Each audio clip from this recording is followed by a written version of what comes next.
చదవనటువంటి లేఖనము ఇలాగా విశ్రాంతి దినము గడిచిపోయిన తర్వాత ఆదివారంన తెల్లవారుచుండగా మగ్దలేనే మరియయు వేరొక మరియయు సమాధిని చూడవచ్చిరి. ఇలా సమాధి దగ్గరికి వెళ్ళడానికి ప్రయత్నం చేస్తాను. అయితే యేసు ప్రభు ఏమై ఉన్నారు? యేసు ప్రభు ఏమై ఉన్నాడమ్మా? పునరుత్థానుడై ఉన్నాడు కదా.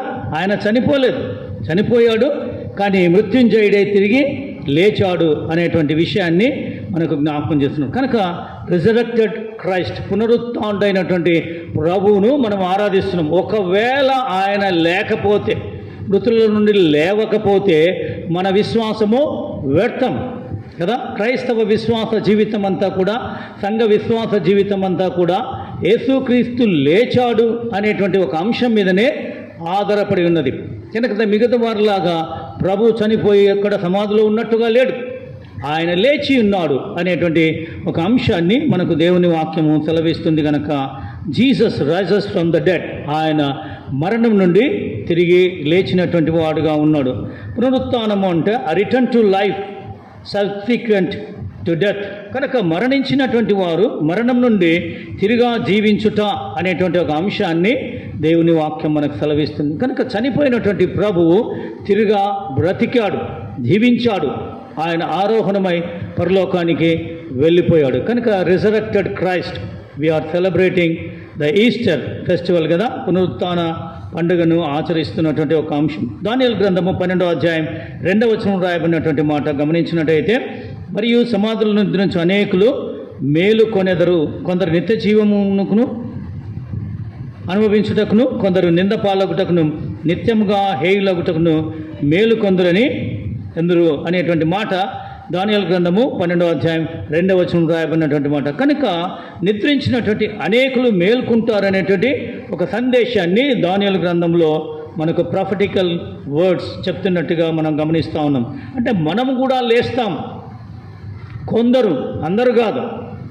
అర్థమవుతుందండి? ప్రభువు లేచాడు, ప్రభు తాను చెప్పినట్టుగానే. చూడండి, ఆయన చెప్పినట్టుగా మత్తయి సువార్త 12వ అధ్యాయము 40వ వచనంలో రాయబడినటువంటి మాట చదువుకుందాం.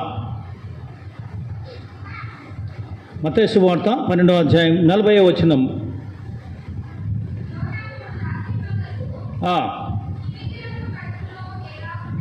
ఎలాగుండెనో అలాగు మనిషి కుమారుడు 3 రాత్రింబగళ్ళు భూగర్భంలో ఉండును. కనుక 3 రాత్రింబగళ్ళు భూగర్భంలో ఉన్నటువంటి ప్రభువైన యేసుక్రీస్తు వారు 3వ దినమున తాను లేచునని చెప్పినటువంటి మాటను, ఆయన ప్రవచనాన్ని నెరవేర్చి లేచినట్టుగా మనం ఇక్కడ గమనిస్తున్నటువంటి ఒక అంశంగా చూడవలసినటువంటి వారు. కీర్తనల గ్రంథము 16వ కీర్తన 10వ వచనం చూడండి. కీర్తనల గ్రంథం 16వ కీర్తన 10వ వచనం. ఎందుకనగా నీవు నా ఆత్మను పాతాళంలో విడిచిపెట్టవు, నీ పరిశుద్ధుని కుళ్ళు పట్టనీయవు. కనుక వీళ్ళ జ్ఞాపకం చేసుకుంది. ఎందుకనగా నీవు నా ఆత్మను, ప్రభువైన యేసుక్రీస్తు వారు పలికిన చివరి మాట ఏంటి? తండ్రి నీ చేతికి, మా వింటున్న లాస్ట్లో ఉన్నటువంటి వారు బైబిల్ చూడండి, నా వైపు చూడండి, వినండి. నిద్రమత్తు ఉండొచ్చు, కానీ వినండి కొన్ని మాటలు కొంతసేపు.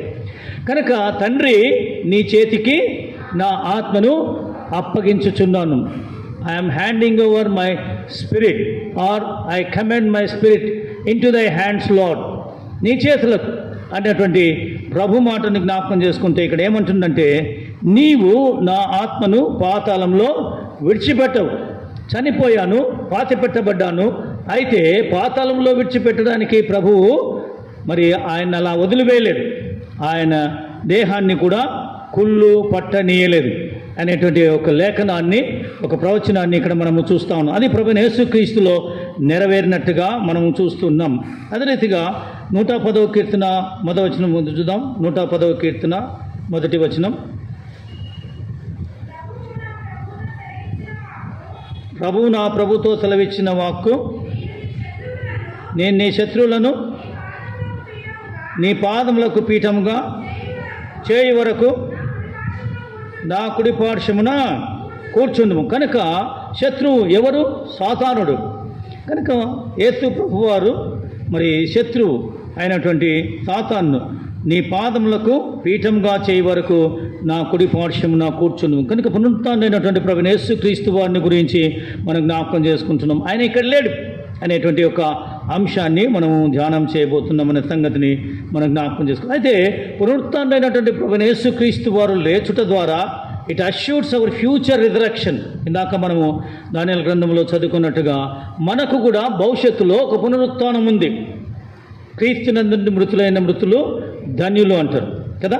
వారందరూ కూడా ప్రభుతో చేరుకుంటారని తెస్సలోనికల పత్రికలో రాసినటువంటి మాట మనం చదువుకుంటాం కదా. తెస్సలోనికలు రాసిన పత్రిక 4వ అధ్యాయం 13 నుంచి 18 వచనాలు చదివినైతే, కడపురం రోగును మృతులు అక్షయులుగా లేపబడుదురు, మనమందరము ఆయనతో సదాకాలము ఉంటాము అనేటువంటి మాటలను అక్కడ తెలియజేశాడు. కనుక మనకు కూడా పునరుత్థానం ఉన్నది.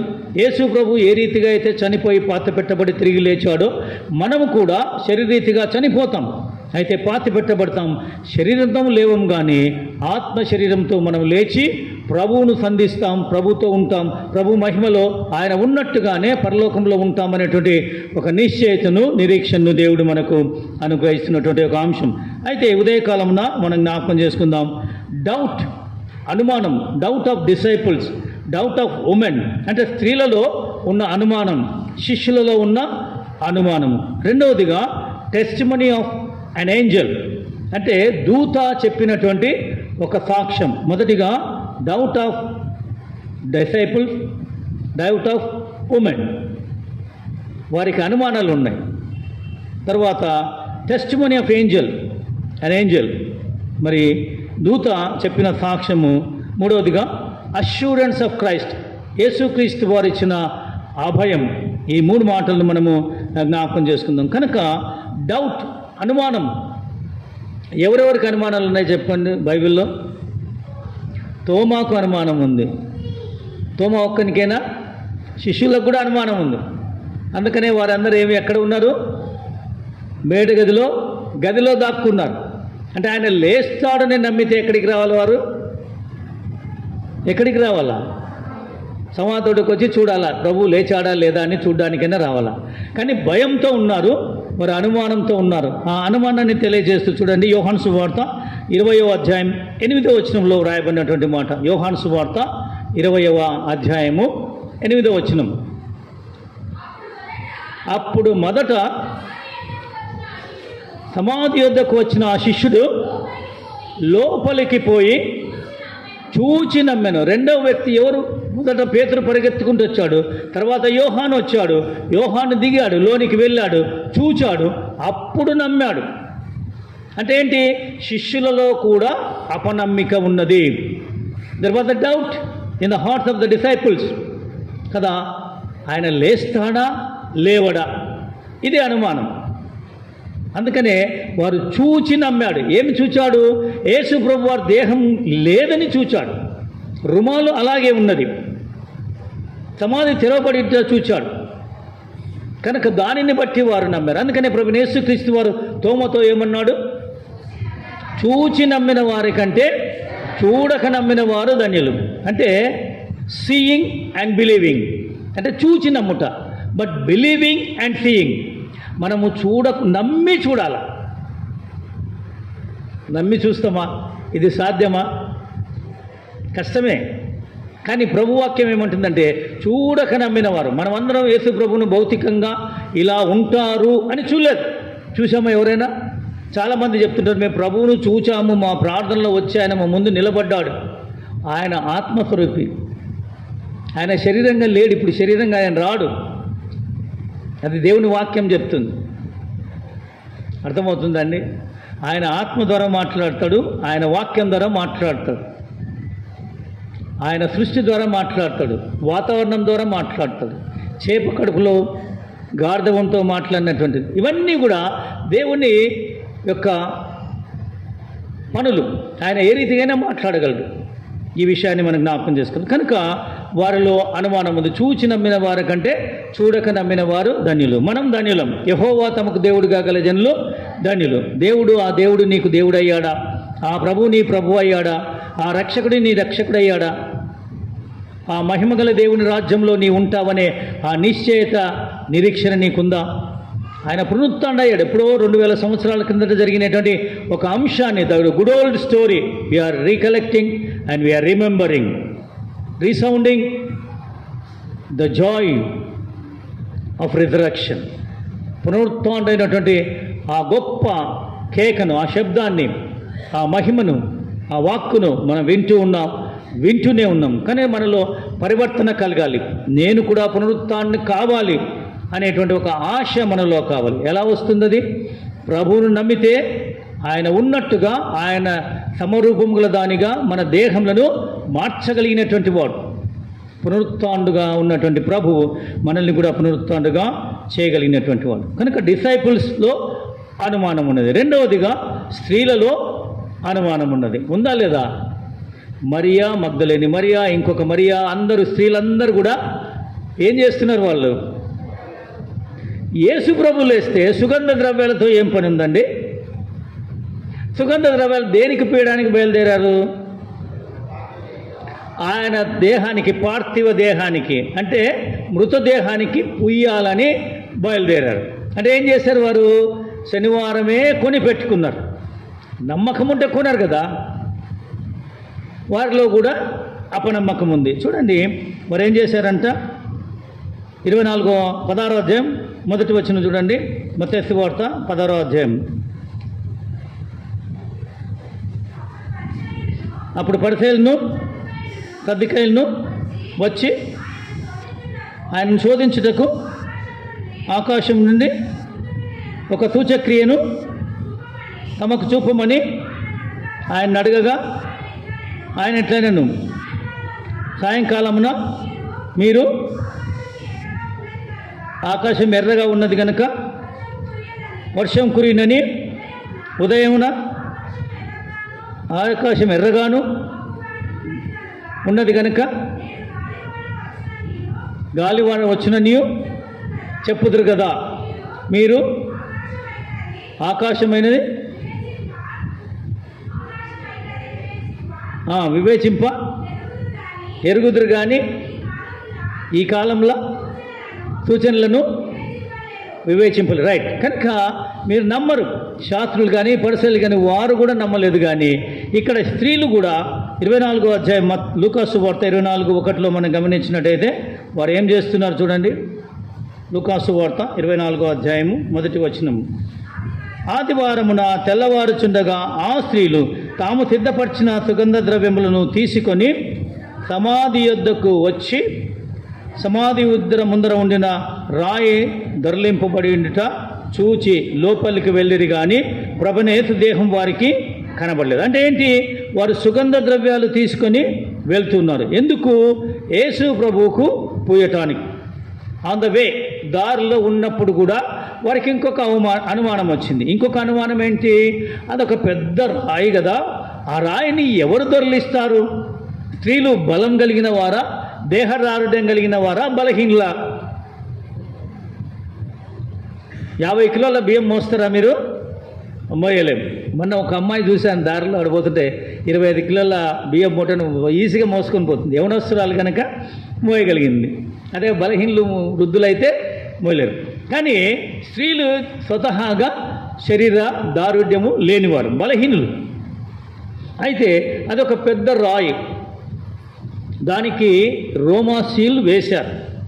ఎలా తీస్తారు దాన్ని?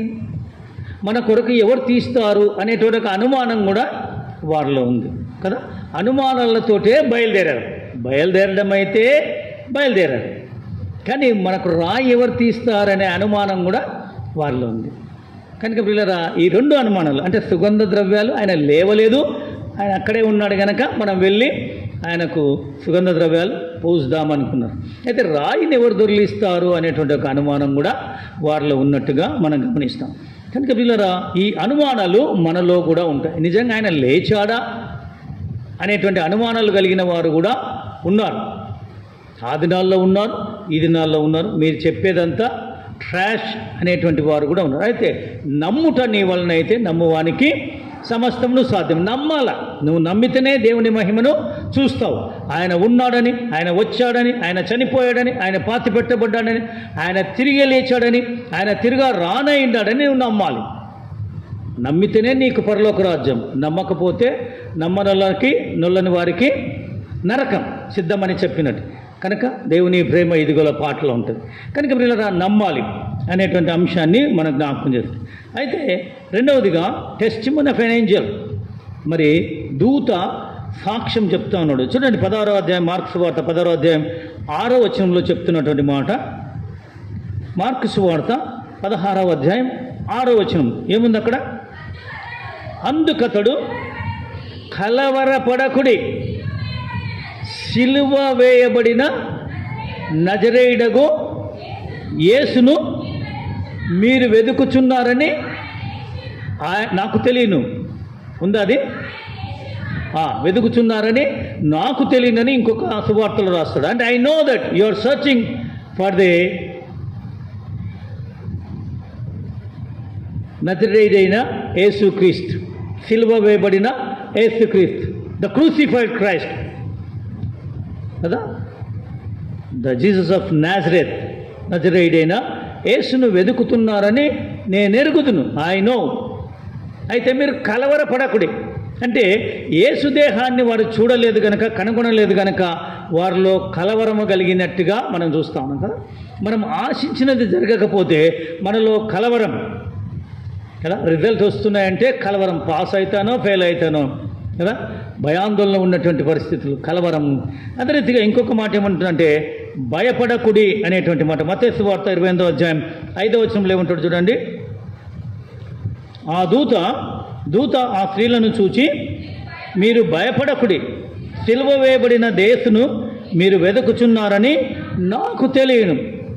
ఏంజెల్ ఆఫ్ ద లార్డ్, దేవుని యొక్క దూత చెప్తున్నటువంటి మాట ఏంటంటే మీరు భయపడకుడి, సిలువ వేయబడిన, అక్కడేమో నజరేయుడైన యేసును మీరు వెతుకుచున్నారు. సిలువ వేయబడిన అంటే వెరీ స్పెసిఫిక్గా, వేగ్గా కాకూడదు కదా. ఏదైనా చెప్పినప్పుడు చక్కగా, తేటగా, స్పష్టంగా, సుస్పష్టంగా చెప్పాలి. అంటే మనం చెప్పేది తిన్నావా అంటే ఏం తిన్నావు? అన్నం తిన్నావా, భోజనం చేసావా, తాగావా అంటే ఏం తాగినావు? మందు కూడా తాగుతావు కదా, యాసిడ్ కూడా తాగుతావు, ఏదైనా తాగుతావు. కానీ మందు తాగావా అని రోగిని అడుగుతాం, నీళ్లు తాగావా అని పిల్లల్ని కానీ అడుగుతాం, పెద్దోళ్ళని కానీ అడుగుతాం కదా. కనుక ఇవన్నీ కూడా స్పష్టంగా. అందుకనే ఈ దూత పలుకుతున్న మాట ఏంటంటే మీరు ఎందుకోసం వచ్చారో నాకు తెలుసు. నో. మీరు కలవరపడకండి, వెరవకండి, జడేయకండి, భయపడకుడు అనేటువంటి మాట దేవుని దూత చెప్తున్నట్టుగా మనం గమనిస్తాను. సిలువ వేయబడిన యేసును మీరు వెతుకుచున్నారని నేను ఎరుగుదును. అయితే ఏమైనాడు ఆయన? ప్రభువైన యేసుక్రీస్తు వారు చూడండి, ఆయన ఇక్కడ లేడు, తాను చెప్పినట్టే ఆయన లేచి ఉన్నాడు. రండి, ప్రభు పండుకొని స్థలమును చూచి త్వరగా వెళ్ళి ఆయన మృతుల్లో నుండి లేచి ఉన్నాడని ఆయన శిష్యులకు తెలియజేయుడి. మీరు చేయాల్సిన పని ఏంటంటే రండి, కమ్ అండ్ సీ. ఆయన నిజంగా లేచి ఉన్నాడు. He is reason up from the grave he arouse అంటారు. అంటే సముద్రం, భూగర్భంలో నుండి ఆయన లేచాడు. Up from the grave he arouse అనేటువంటి ఇంగ్లీష్ హిమ్ ఒకటి ఉంటుంది. ఆయన లేచాడు, ఆయన సజీవుడు, ఆయన మృతుడు కాడు. మరణానికి, సమాధికి, భూమికి ఆయన్ని బంధించే శక్తి లేదు. అందుకనే మరి పేతురు మాట్లాడితే ఏమంటాడంటే జీవాధిపతిని మీరు చంపితిరి, దేవుడు ఆయన్ను లేపాడు. దేవుడు లేపాడు. దేవునికి శక్తి ఉంది. మరణం పైన, సాతాను పైన విజయాన్ని పొందినటువంటి ప్రభువును మనం ఇక్కడ గమనిస్తూ ఉన్నాం. కనుక పిల్లరా, ప్రభువైన యేసుక్రీస్తు వారు పునరుత్థానుడైన తర్వాత జరుగుతున్నటువంటి సన్నివేశాన్ని మనం గమనించినట్టయితే ఆయన ఇక్కడ లేడు. He is not here, he rose. ఆయన మరణం నుండి లేచాడు అనేటువంటి మాట మనకు తెలియజేస్తున్నాడు. అయితే empty tome is the proof that he is the son of God. ఆయన దేవుని కుమారుడని మరి ఖాళీ సమాధి మనకు తెలియజేస్తుంది. ఎందుకంటే దేవుడు ఆయన లేపాడు. ఆయన పరిశుద్ధిని కుళ్ళబట్టనీయడు. ఆయన ఆత్మను పాతాళంలో విడిచిపెట్టలేదు.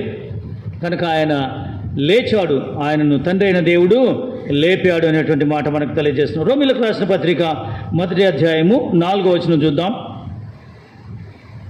యేసుక్రీస్తు శరీరమును బట్టి దావీదు సంతానంగాను, ఆత్మను బట్టి దేవుని కుమారుడుగాను ప్రభావంతో నిరూపింపబడెను. కనుక యేసుక్రీస్తు శరీరాన్ని బట్టి దావీదు సంతానంగా పుట్టాడు. అంత మాత్రమే కాదు, ఆత్మను బట్టి దేవుని కుమారుడుగా పుట్టాడు. పిల్లరా, ఆయన నిత్య విశ్రాంతి, ఆయన విశ్రాంతి 7వ దినమున ఏ రీతిగా అయితే సృష్టి చేసి విశ్రాంతి తీసుకున్నాడో ఆ రీతిగానే ఈ లోకం నుంచి ఆయన విశ్రాంతి తీసుకొని నిత్య పరలోకంలో ఆయన సింహాసనాసీనుడైనటువంటి దేవుడు గనక ఆయన ప్రభావంతో ఉన్నటువంటి ప్రభువు అనేటువంటి విషయాన్ని కూడా మనకి ఇక్కడ జ్ఞాపకం చేస్తున్నాడు. అయితే ఆయన పునరుత్థానం వల్ల మనకు కలుగుతున్నటువంటి ఒక నిరీక్షణను గురించి మాట్లాడుతున్నాం. Believers have a future inheritance. మనకు ఒక స్వాస్థ్యం ఉంది. ప్రభువైన యేసుక్రీస్తు వారు మృత్యుంజయుడై తిరిగి లేచాడు గనక మనకేంటి ప్రయోజనం? ఆయన లేస్తే లేవనివ్వండి, నాకేమి ప్రయోజనం? యేసుక్రీస్తుని నమ్ముకుంటే నాకేం ప్రయోజనం? నాకేం ఒరుగుతుంది?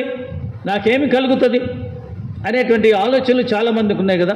యేసు ప్రభువుని నమ్ముకుంటే కష్టాలు ఉంటాయి, యేసు ప్రభువుని నమ్ముకుంటే అవమానాలు ఉంటాయి, యేసు ప్రభువుని నమ్ముకుంటే అది చేయకూడదు ఇది చేయకూడదని ఎన్నో కట్టుబాట్లు, నియమాలు, నిబంధనలు ఉంటాయని అనుకుంటూ ఉంటారు. ఏమి ప్రయోజనం? ప్రయోజనమే లేదా? చూడండి, రాయబడినటువంటి మాట పేతురు రాసిన 1వ పత్రిక 3వ అధ్యాయంలో రాయబడినటువంటి మాట చదువుకుందాం.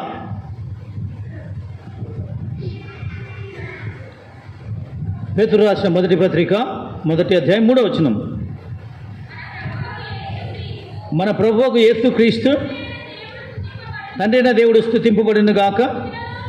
మృతులలో నుండి యేసుక్రీస్తు తిరిగి లేచడం వలన జీవముతో కూడిన నిరీక్షణ మనకు కలుగునట్లు ఆయన అనగా అక్షయమైనది, నిర్మలమైనది, వాడబారదీనైన స్వాస్థ్యము మనకు కలిగినట్లు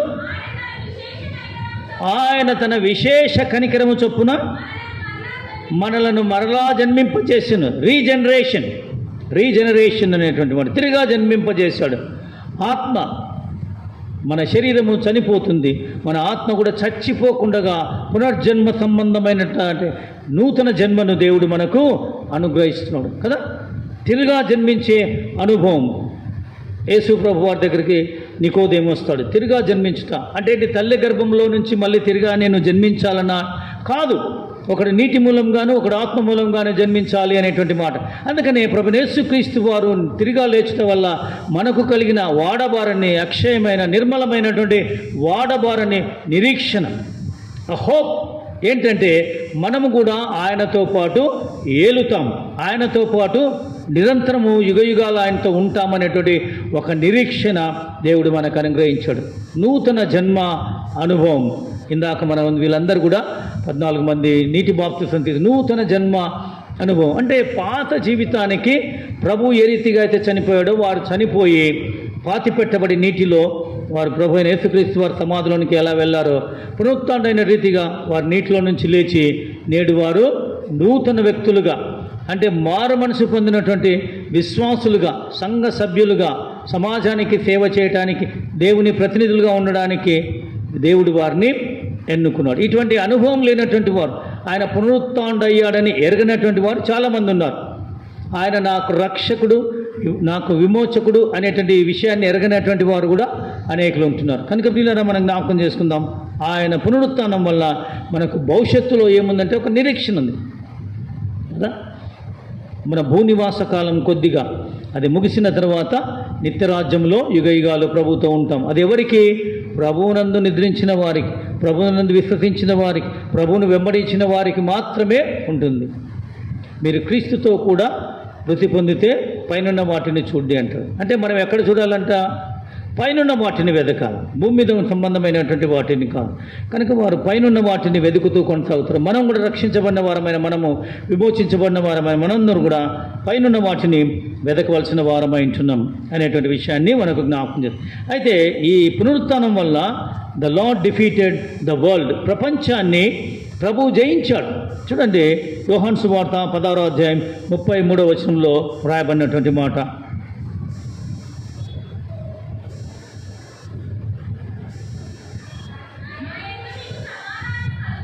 నా యొద్ద మీకు సమాధానం కలిగినట్లు ఈ మాటలు మీతో చెప్పుచున్నాను. లోకంలో మీకు శ్రమ కలుగును, అయినను ధైర్యం తెచ్చుకొనుడి, నేను లోకమును జయించున్నాను. కనుక పిల్లరా, I defeated, I overcome, I got victory over the world. ఈ ప్రపంచం పైన, లోకం పైన నేను విజయాన్ని సంపాదించాను. అంత మాత్రమే కాదు, death over victory over death, మరణం పైన కూడా ఆయన విజయాన్ని సంపాదించాడు. చూడండి, కొరింథీయులకు రాసిన పత్రిక 15వ అధ్యాయం 50వ వచనం నుంచి అక్కడ కొన్ని వచనాలు చదివితే వ్రాయబడినటువంటి మాట: ఓ మరణమా నీ ముళ్ళు ఎక్కడ, ఓ మరణమా నీ విజయం ఎక్కడ? చదవండి. ఓ మరణమా నీ విజయం ఎక్కడ, ఓ మరణమా నీ ముక్కుల, వేర్ ఇస్ దై విక్టరీ అండ్ వేర్ ఇస్ దై థార్న్? ముల్లెక్కడ, విజయం ఎక్కడ? తర్వాత మరణము ముళ్ళు పాపము,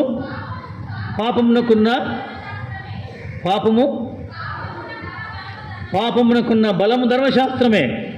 తర్వాత అయినను మన ప్రభువైన యేసు మనకు జయము అనుగ్రహించుచున్న దేవునికి స్తోత్రము కలుగును గాక. కాగా నా ప్రియ సహోదరులారా, మీ ప్రయాసం ప్రభువునందు వ్యర్థం కాదని ఎరిగి స్త్రీలను కదలని వారును ప్రభు కార్యాభివృద్ధి యందు ఎప్పటికీ ఆసక్తులనై ఇండుడి. కనుక దేవుడు మరణాన్ని జయించాడు, లోకాన్ని జయించాడు, సాతాన్ని జయించాడు. ఇవన్నీ కూడా లేఖనానుసారంగా మనం చూస్తున్నటువంటి అంశాలు, ఒట్టి మాటలు కాదు కదా. మనం నోటికి ఏదో వస్తే అది మాట్లాడడం కాదు, లేఖన ఆధారంగా. అందుకనే బిల్లీ గ్రామ్ గారు ఎప్పుడు మాట్లాడినా, దైవజనులు ఎప్పుడు మాట్లాడినా, ద బైబిల్ సేస్, దేవుని వాక్యము, బైబిల్ గ్రంథం ఇది బోధిస్తుంది, ఇది బోస్తుంది, ఈ మాట చెప్తుంది అని పదే పదే చెప్తారు. ఎందుకంటే మన మాటల్లో బలం లేదు, మన మాటల్లో శక్తి లేదు, మన మాటల్లో జీవం లేదు, మన మాటల్లో ఏమాత్రం కూడా నిరీక్షణ లేదు, వాగ్దానం లేదు. ఇవన్నీ కూడా వాగ్దానంతో కూడినటువంటి, నిరీక్షణతో కూడినటువంటి, విశ్వాసంతో కూడినటువంటిది. కనుక పిల్లరా, దేవుని మాటలను మనము వినవలసిన వారమై ఉంటున్నాం. సాతాన్ను ఓడించాడు, జయించాడు, మరణాన్ని జయించినటువంటి వాడు. మనకు ఇవ్వబడినటువంటి అభయం ఏంటంటే, need not to be afraid of life or death, time or eternity. అంటే మనకు జీవించే జీవితాన్ని గురించి కానీ, సంభవించబోయే మరణాన్ని గురించి కానీ మనం భయపడాల్సిన ఆవశ్యకత లేదు. అంత మాత్రమే కాదు, మనకున్న సమయం కొద్దో గొప్పో తెలియదు, అయితే ఎంతకాలం ఉంటామో తెలియదు. వీటన్నిటిని గురించి మనము భయాందోళనకు గురి కాకుండా ఉండాలనేది మాటను మనకు తెలియజేస్తున్నారు. ప్రకటన గ్రంథము 17వ అధ్యాయం 17-18 వచనాలు చదవండి. ప్రకటన గ్రంథము 1వ అధ్యాయము 17-18 వచనాలు. నేను ఆయన, ఎవరైనా బాప్తిసం ఇచ్చి కాదు, యోహాను కాదు, పద్మాసు ద్వీపంలో పరవాసిగా ఉన్నటువంటి ప్రభువైన యేసుక్రీస్తు యొక్క శిష్యుడైన యోహాను, నేను ఆయన్ను చూడగా, అనగా ప్రభువైన యేసుక్రీస్తు వారిని చూడగానే చచ్చిన వాని వలె ఆయన పాదముల యొద్ద పడితిని.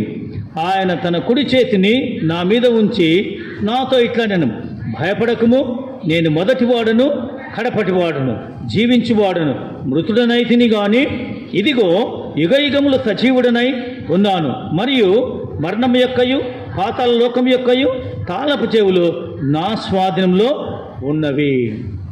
మరణము, డెత్, మరణమైన జీవమైన అది దేవుని వశమే, పాతాళమైన దేవుని వశమే. కనుక అందుకనే కీర్తనకారుడు ఏమంటాడు, నేను పాతాళమున పండుకొనిను, నీవు అక్కడనూ ఉన్నావు. పాతాళానికి దేవుడు రావడానికి వద్దండి, దాన్ని కలగజేసింది ప్రభువే. కనుక ఎవరికి? సాతానుకు, వాని దూతలకు. కనుక దేవుడు పాతాళం యొక్క తాళపు చెవులు, మరణం యొక్క తాళపు చెవులు, అంటే మరణం ఎప్పుడు సంభవించాలనో ఆయనే నిర్ణయం చేస్తాడు కదా. కనుక మొదటివాడును కడపటివాడును, ఇదిగో యుగయుగములకు సజీవుడైనటువంటి దేవుడు, మృతుడునైనాను, పాతిపెట్టబడ్డాను, అయితే నేనేమయ్యాను? మృతుడినై లేచాను, సజీవుడిగా ఉన్నాను అనేటువంటి విషయాన్ని గురించి దేవుడు మనకి ఇక్కడ జ్ఞాపకం చేస్తున్నటువంటి ఒక అంశంగా మనం జ్ఞాపకం చేసుకోవాలి. కనుక మొదటిగా doubt of disciples and doubt of women. కనుక స్త్రీలకు ఉన్నటువంటి అనుమానము, శిష్యులకు ఉన్నటువంటి అనుమానం, అది దేవుడు నివృత్తి చేశాడు. తోమాతో ఏమన్నాడు? నీ చేతులు నా గాయములలో పెట్టి చూడమన్నాడు. పెట్టాడా? పెట్టలేదు. ప్రభు మాట్లాడినప్పుడు సమ్మతించాడు, నిజమే అని గమనించాడు, గ్రహించాడు, అంగీకరించాడు. వెంటనే ఏమన్నాడు? మై లార్డ్ మై గాడ్, నా ప్రభువా నా దేవా. అంటే ప్రభుత్వాన్ని ఆహ్వానించాడు.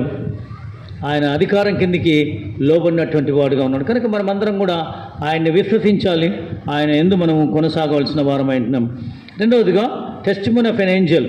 మరి దూత పలికినటువంటి ఆ మాటలు, ఆ సాక్ష్యాలు. ఆయన కల్లేడు. దూతనే రాయిని దొర్లించాడు. పరం నుండి దేవుని దూత దిగి ఆ రాయిని దొర్లించి దాని మీద కూర్చున్నాడు. కావలి వారు నిద్రలో పోయారు.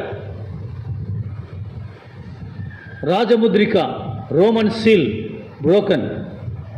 ఇదంతా ఎలా సాధ్యం? దేవునికి అసాధ్యమైనది ఏమైనా ఉన్నదా? ఏం లేదు. ఆయన చనిపోయినప్పుడు దేవాలయ తెర నడిమికి చినిగింది, భూకంపం కలిగింది, ఆకాశం చీకటిగా మారిపోయింది. అయితే దేవుడు మృత్యుంజయుడై తిరిగి లేచాడు. చివరిగా అష్యూరెన్స్ ఆఫ్ జీసస్. దేవుడు చెప్తున్నటువంటి ఒక అభయాన్ని మనం చూద్దాం. అష్యూరెన్స్ ఆఫ్ జీసస్ మనం గమనించినట్టయితే మత్తయి సువార్త 10వ అధ్యాయము, అది 28వ అధ్యాయం చూడండి, 10వ వచనంలో. మత్తయి సువార్త 28వ అధ్యాయం 10వ వచనం. యేసు భయపడకుడే,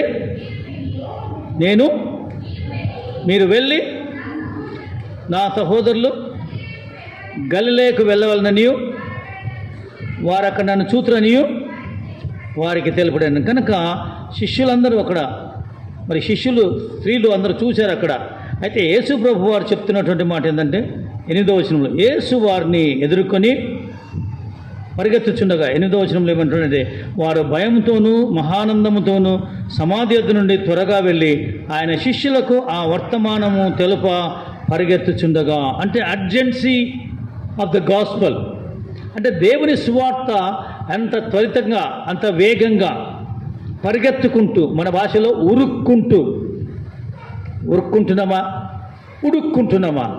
ఉడుక్కుంటా అంటే ఏమి? ఉడకబెట్టుడే కాదు. ఒక్క మాట అంటే చాలు, ఇంకా ముఖం మార్చేసి ఇంకా ఉడుక్కొని ఏం మాట కూడా ఉండదు. ఏదైనా చెప్తే నాకు చెప్పినాడు సార్ అని చెప్పి ఇంకా ఆ మాట కూడా వినరు, ఆ పని కూడా చేయరు. అది ఉడుక్కోవడం. ఉరుక్కుంటా, పరిగెత్తుకుంటా కదా వెళ్ళాలి. దేని కొరకు వెళ్ళాలి? ఆయన లేచి ఉన్నాడని చెప్పడానికి. ఎవరికి చెప్పడానికి? శిష్యులకు చెప్పడానికి. ఎందుకు?